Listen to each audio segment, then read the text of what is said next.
Hello again. This is Camille Grant here from Mayfield for the CXO of the Future podcast series. And today I've got a great friend from Levi Strauss, Kumar. You have been part of many different events that we've done here at Mayfield for years. Kumar is based here in the Bay Area, runs Global VP of Digital Strategy at Levi's. What I wanted to do, though, is have you tell us a little bit about how you started your journey. Where did you begin? What was your first job? And what can we learn from how you got started in the industry? Yeah, great to be here, Camille. I grew up in India. It's a small town up in north. And my dad, who is a retired professor of math, so I guess I got math in my genes. So I've been very analytical since it started. My major was in computer science, and my journey started with a startup who was back in those days, and I'm talking about early 2001. They were building ERP. As you can imagine, that working for a startup, there is never a clear roles and responsibilities defined. You have to do many things, many hats you have to wear. So I was out in market, even though my title was software developer. I was out in market, meeting the small, medium-sized businesses, their owners, writing specs, creating a prototype, and going back in the market to show it to them. And if I take a pause, at that time, I actually hated it because I had to do it. And I thought that I'm going to be a software engineer who's going to create some awesome softwares, but I was doing everything. But in the hindsight, when I look back, I think that is what made me who I am today.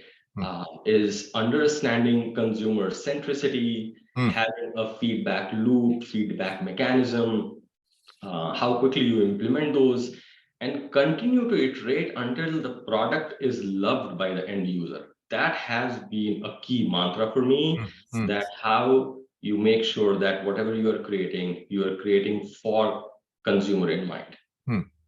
So you went from an ERP market and you said 2000, 2001. I mean, this was not a really healthy time in the tech industry for sure. So somehow you landed a job there and you've since gone on. I mean, your background, you were at, let's see, at AT&T, at HCL, at Sephora, at Lululemon, and now you're at Levi's. I mean, transitioned to multiple industries. Is there a path or a journey around that we can learn from? Absolutely.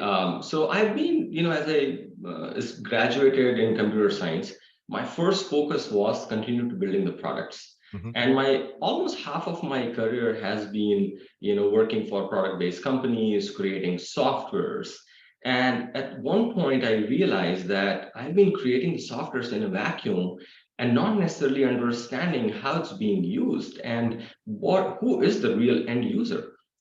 So my journey of e-commerce and retail really started at Walmart. At that time, I was part of the platform labs. Started looking at, Jeremy King at that time was establishing platform labs. Amazing times for Walmart.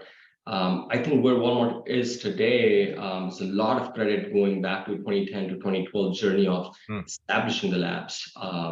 And that's where I learned how you can see the impact. And Walmart is behemoth, so we could see any work which you do, you get the response in terms of consumer liking the feature or not. And then getting into a company like Lululemon was phenomenal because that's when I learned the sense of community, the sense of brand. It was not a selling machine. It was more about lifestyle, bringing people together. And then Levi's is all about lifestyle too. So I think in a nutshell, people who aspire to be on this journey, it's important to know and find passion in what you do. Consumer centricity, as I said earlier, it's a really key word for me to understand what people want. What a great sort of North Star, if you will, from that standpoint. So let's shift the conversation and talk a little bit about leadership, and maybe that builds off that point. So as a leader today, you've got teams of people working for you. You've got internal, external resources. You've got to manage things, budgets, process, et cetera. Is there some sort of, using the North Star concept again, is there a North Star skill set that you leverage or have learned to drive leadership well?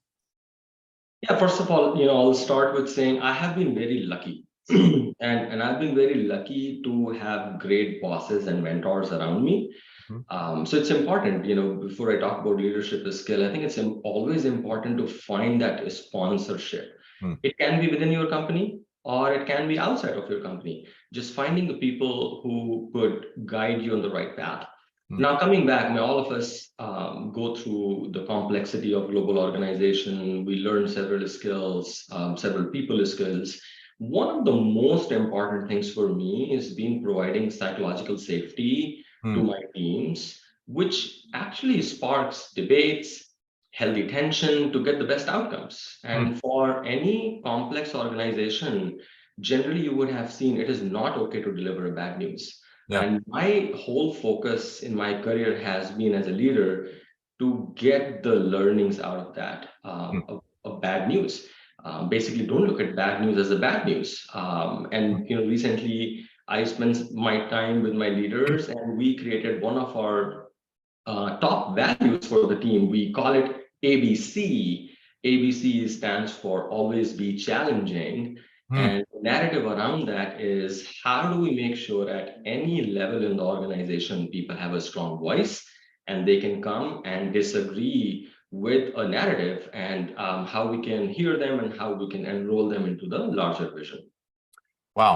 I mean, I love that language there, the psychological safety. I've never heard that term before, but the idea of you providing a framework that's safe to debate and not risk, not avoiding risk, but challenging it in a thoughtful way. You have any sort of stories of where this has worked well, or ways to deploy that maybe as a skill set? Yeah, if you start looking at it, people continue to grow in the organization. They want to speak their mind. They see something going wrong, but many times they don't have space to say it loud because Yeah. the feeling of looking good, or some kind of bureaucracy there. Yeah. And as much as, and if you look at longer duration projects, you're talking about transformational programs. Hmm. You want the skill set rooted within the organization to be on the journey with you, Yep. and it can only happen when they speak their mind. Yeah. So providing that safety net is very important for employees to speak it. One of the interesting things I started doing several years ago, and this is, I would say, back in 2014 at Lululemon, I started creating a pre-mortem of bigger programs. Hmm. And the meeting title used to say, "What can go wrong?" Yeah. Let's put all the negativity, right? Whatever you can think can go wrong about this Hmm. initiative, let's write it down and then go line by line and see, do we have a backup for this or not? Hmm. Those things just helps tremendously, Yeah. and let people speak up. Hmm. Yeah, interesting. So look squarely at what could go wrong and then be prepared for that. And that's another safety net all by itself, right? Being that prepared. All right. So that's a beautiful skill set. I love the psychological safety. So let's move to the last question here, which is um, how do you predict the future? I mean, you're in an industry that's moving fast, things are changing, economy's changing. What's the next skill set? What's the next issue or topic that you think we should all have more awareness around these days?